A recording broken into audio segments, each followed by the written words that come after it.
Unsay tinuod nga gugma. Karon mobalik ta kang Lucy ug Jason. Thank you for staying on the line. Sa latest survey, daghan ang nagbuwag ug uso ang pag-ipon-ipon. Sa imong hunahuna, Jason, unsa ka hinungdan? Kwarta ug hinungdan ana. Kwarta? Di kita. Tungod nga, kaya mga lalaki, wa may baw kung sinilukod ng gugma. Kaya ang mga babae, nahibaw di ay, time pa. Sa ato pa, why nahibaw kung unsay tinuod nga gugma? Nahibaw ko. Tanang babae, baw ana. Kami pa inyong kuno. Ambot, wala ginahibaw na. Okay, paminawan nato ang ubang mamiminaw. Unsay tinuod nga gugma? May nahibaw ba? Bukas ang atong mga linya. Hi, Liz. Hello. Permi lagi tag mag. Sige, ikaw sa. Ingon ko. Dili magkakatig sa kay bus? Aw, di man. Kuan, nakikistorya pa mo ko sa football. Player man kuan na sa una. Suyaan, nabiyaan ko sa bus. Baktas na lang nung kuan eh. May paydad ko na kusunod akong kotse. Di na di katig football? Player ko sa among eskwelahan sa una. Kunya gusto kong paduaan sa coach din eh. Basig ako pa kuno'y makaptin sa team. Nakasugod na unta ko, pero may undang ko. Nga naman. Papa mo ug mama, di ko nila paapilong extracurricular activities. Kabalo na ka. Mga di ay. Pero nila kita magkita, no? Sa school, sa Kingdom Hall. Pero wag kita magka-istorya. Ana gyud siguro ng bago sa kongregasyon. So, di na ka mo duwag football? Di na. Kita pa lang kasnaw sa coach. Pertig yung puwaha. Wa na gud ko maghisgot og religion. Unya, ang sa imong giingon niya. Nagpasumangil ko. Ako siyang giingnan nga gusto sa akong parents nga mo-focus ko sa akong schooling rong tuiga. Kaha? Paningkamutan ako. Jay, tinood bang mikatkat kas tangki sa tubig sa inyong eskwelahan sa una o Kinsay nag-ingon nimo ana? tanan man hibaw ana, ipicturean man gani ka. Grabe. Wa gid tay mas sekreto ini. So, tinuod di ay. Nganong mikatkat mapud ka?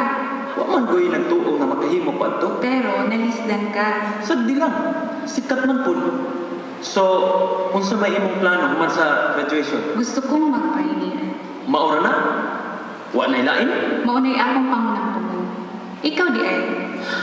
Ambot. Gusto kong malipayong kinabuhi.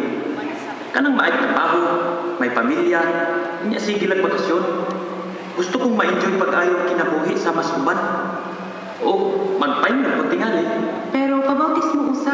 Ayaw pag kong dali-dali Moabot ra lagi na. Tinuod, magpabautis mo yun ka? Lagi. Makahuman gani ko ining tuiga, makaligo na gyud ko. Jake! Jake! Unsa man? Nabilin ang kuan ang imong gamit? Unsa na gamit? Ang imong pangduwa ba? Ingon na ba to school sige pakuha na ito sa locker?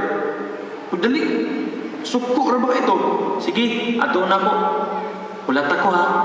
Balik ako dayon. Ay, sorry ha. Okay lang. May gani wa mapungil akong bukton. Daman palagi ko. Naunsa kami? Nagpaduding kang Jake, no? Padudi? Wain tao, no? Siya man gani magduol-duol na ako. Unya, di man na siya bautismado. Nga naman di ay di bautismado. Magpabautismo raman na siya. Ibog magani niya ang tanang sister sa circuito. Giun sa guni mong pagkahibaw. Wa ba kang mahibaw mas daghan ang sister kaysa brother? 5:1 ang ratio. Sa ato pa, 5 ka sister para sa usa ka brother. Di na tinuod, oy. Kinsa may nag-ingon nimo ana? Nakalimot na ko. Pero Liz, the best si Jay. Kinsa man di mo gusto? Si John? Uy, buutan mo yan na si John. Si John? Wa ka malipong? Baduy man na kaayo siyag sininaan? Inawayon. Tinuod man na. Kinsay ko'y ganahang makig-date niya? Pakig-date ra ba yun naa sa imong nauna? Liz, way ayo na si John. Wa na'y ambisyon sa kinabuhi. Sige lagsang yaw. Sakay-sakay ana iyang way pus nga bisikleta. Wa na magitay laing kapilian. Kadagang brother diya. Unsa may dalian? Liz, hibaw ko nga wa ka magdali. Pero kung magdugay-dugay ka, maadtong ka sa pinilian. Sawa diya Megan, oy. Abi kay nagminyo ang uban, minyo pud ka. Di ba yan naalala? Nagbuwag pagani ng uban. Gusto kong malipay. Gusto kong makakaplag o tinuod na guman. Okay, kung di ka ganahang Jay, ako na lang siya. Megan, di pa seryoso si Jake sa kamatuuran. Ay mausab ra na siya. Giunsagod nimo pagkasiguro. Ako'y makausab niya. Megan, di na bisti nga imo rang ilisan. Di ka makabago sa iyang pagkatao. Pero kung nahigugmang gyud siya kang Jehova, magbago siya. Nakaminus gyud ka nako.